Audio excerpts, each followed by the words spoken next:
While Ireland continues to struggle with a deadly pandemic, Gael wants to make sure that children under the age of 16 can legally change their gender. This is Ben Scallan and you're watching Gript Media. Yes, you heard that correctly. A Fine Gael policy paper has recommended changing the current law to allow all children of any age to change their gender. As it stands, you have to be over the age of 18 to make such a drastic decision, or as young as 16 if you have the consent of a parent and medical approval. And they now want to, quote, remove the criterion relating to minimum age. That is to say, a child of any age can apply for this. The policy was drafted by Fine Gael's LGBT committee, which includes party leader Leo Varadkar. As if this wasn't drastic enough, the report also calls to, quote, allow for the recognition of a gender other than male or female in law. As in, you don't even have to identify as a man or a woman. You could choose to identify as something else entirely.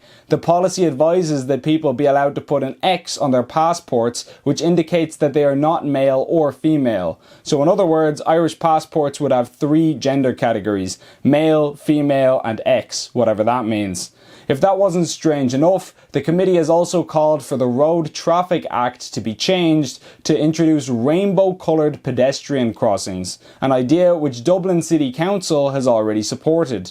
It calls for legal changes to address the, quote, alarming lack of LGBT sex education in schools. The list goes on. The 15-page document is full of policy after policy like this.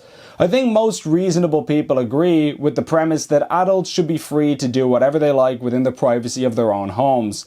But we're not talking about adults here, we're talking about children. We don't let children drink, we don't let them drive or get tattoos, we don't even allow them to choose what time they get to go to bed. Yet we're supposed to accept that if your child tells you they want to change gender, that's acceptable. When I was a young child, I wanted to be a superhero, but my parents didn't send me to school in a cape. It seems like there is a bizarre push by some people in this country to increasingly sexualize children, or at the very least expose them to adult themes. Just last year, in 2019, we heard about the case of Cork's youngest drag queen, a 14-year-old boy who, in the words of Echo Live, made his glittering stage debut with the help of his mother. This was celebrated by many at the time. A few months before that, we heard about this sexually explicit drag group, Glitterhole, who sparked massive controversy among parents after they held a drag story time for 3 to 7-year-old children.